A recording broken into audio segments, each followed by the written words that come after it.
together, Scott, with your expertise and make some sense of it. Well, I mean, we know that Russia submitted on December 17th of last year 2 draft treaties, one to the United States, one to NATO. And there's similarities in both, namely that Russia said, we, in addition to our demands on Ukraine, which is basically hinged around the issue of permanent neutrality, that Ukraine can never join NATO, and Russia rejected the idea of the eastward expansion of NATO up to its borders.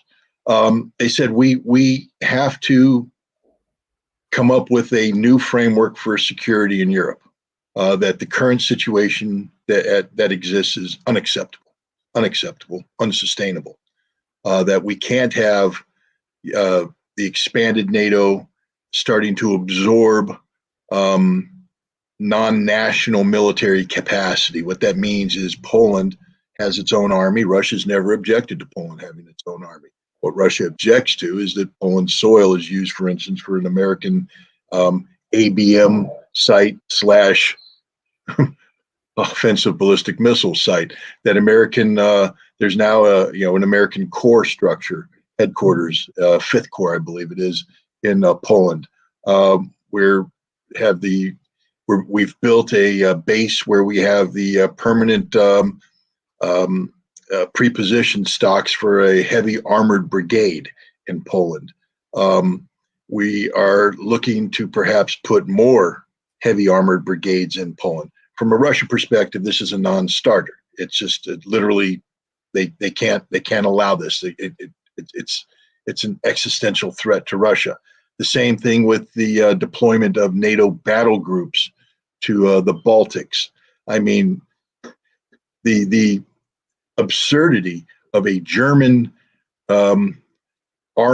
reinforced armored battle group deploying to Lithuania. I mean, anybody who has an appreciation of history should just say, what? No, that can't happen. It happened. The Brits have a group there, the French, others rotate in. Romania, we have a permanent capability in Romania. We're making a U.S. naval presence in the Black Sea de facto permanent. We're flying our B-52 nuclear capable bombers on offensive flight profiles right up to the Russian border, then veering away. The Russians have taken a look at all of this and said, no, it's not going to happen. So the Russian policy is rollback. Now, they wanted to do it through negotiation. And the best way for them to start a negotiation would be to make sure that they have a buffer of neutrality that separates them from NATO. Ukraine was an important element of that. Belarus is supposed to be an element of that. Finland is supposed to be an important element of that. But the point is, some people say, well, the Russians have a history, and Ray knows this, of putting all sides do extreme positions forward, negotiate backwards to a common ground. That may have applied in the Soviet Union times when the United States and the Soviet Union viewed each other as equals. But Russia has been coming at this problem from a position of weakness for 2 decades. When Vladimir Putin started putting his marker down saying, I'm a little concerned about what you're doing, we ignored him because he's Russia. Russia's weak. We don't have to pay attention. So Putin gradually built up Russia's strength, but he's still putting his position in, and the U.S. refuses to negotiate.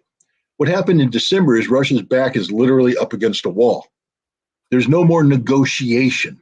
There's no backwards. There's nowhere Russia can go. Russia's against the wall, and Russia said, this is the position. This is what must happen, not what we want to happen, what we're willing to negotiate backward from. There will be a redefining of European security framework that has NATO retreating to its pre-1997 borders.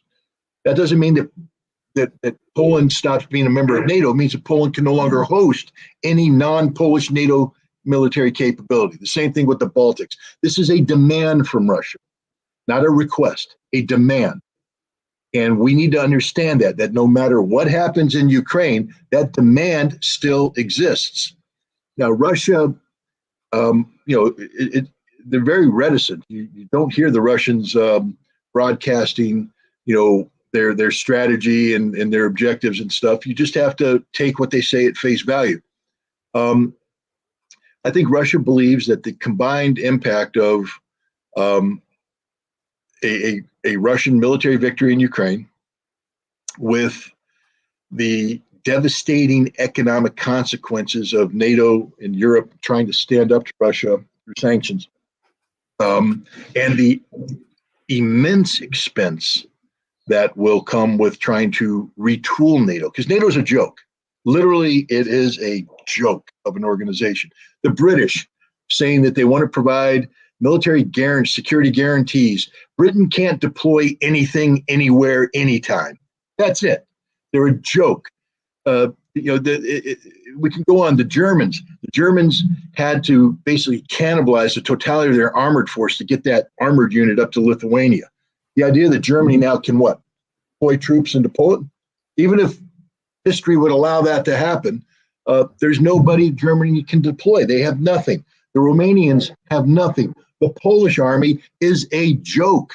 If they tried to have a massive exercise today, a mobilization, 60% of the Polish military would be in the barracks because none of their stuff works. That's why they're in the process of swapping old stuff out to get new stuff. This whole Ukraine thing is one big arms exchange, scam. But my point is, Russia is hoping that the expense of trying to stand up to Russia would be too much for Europe.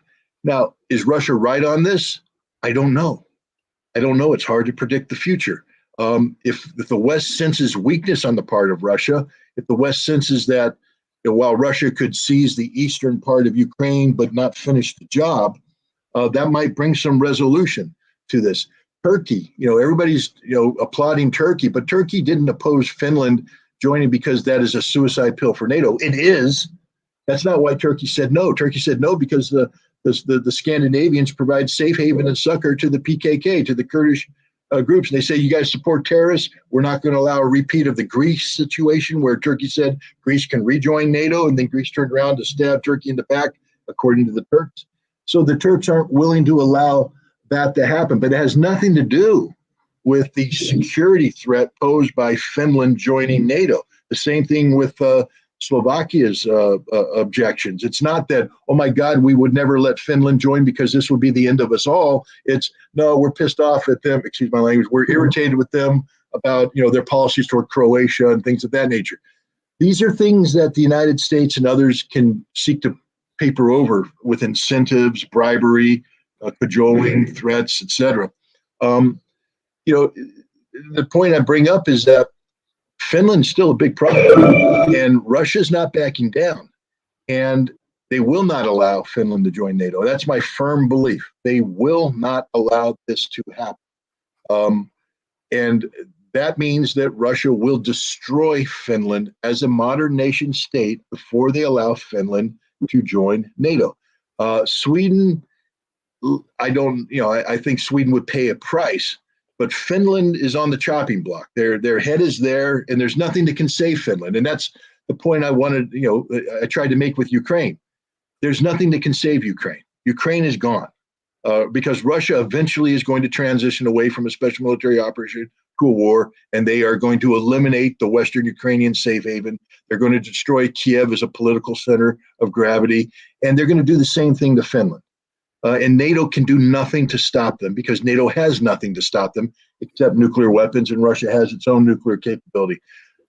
But this is a very dangerous situation because the more Russia acts out in this matter, the more difficult it is for NATO because you have a lot of people saying, "Oh, we can't push Putin into a corner. Remember, we got to give Putin an off ramp." That the opposite's true too. You can't push NATO into a corner. You can't push the United States into a corner. There's got to be an off ramp, and I can't imagine a scenario that has NATO saying, "Yeah, well, we'll allow this new European security framework after Russia destroys both Ukraine and Finland." I can't imagine a scenario when NATO is going to go, "Yeah, now we want to back down. Now we want to be." No, I think it's going to double the resolve, and it's going to end up with a war in Poland because Poland's just an insane nation. that in the Baltics. These are crazy nations that's never been allowed into NATO. They view NATO as the shield and the sword that they can employ against the threat. They have centuries worth of grievances building up, and I see nothing but trouble, danger looming. I don't see a negotiated settlement here. I don't, and I don't know if Russia's strong enough to win against everybody. Russia's strong. Russia has capability, but the idea that Russia, even under general mobilization, would be able to successfully push back against a resolute NATO that itself mobilizes is might be wishful thinking on the part of the Kremlin. So we're heading in a direction where neither side will back down, and neither side is being afforded a diplomatic off ramp, and that just spells trouble for everybody. Ray,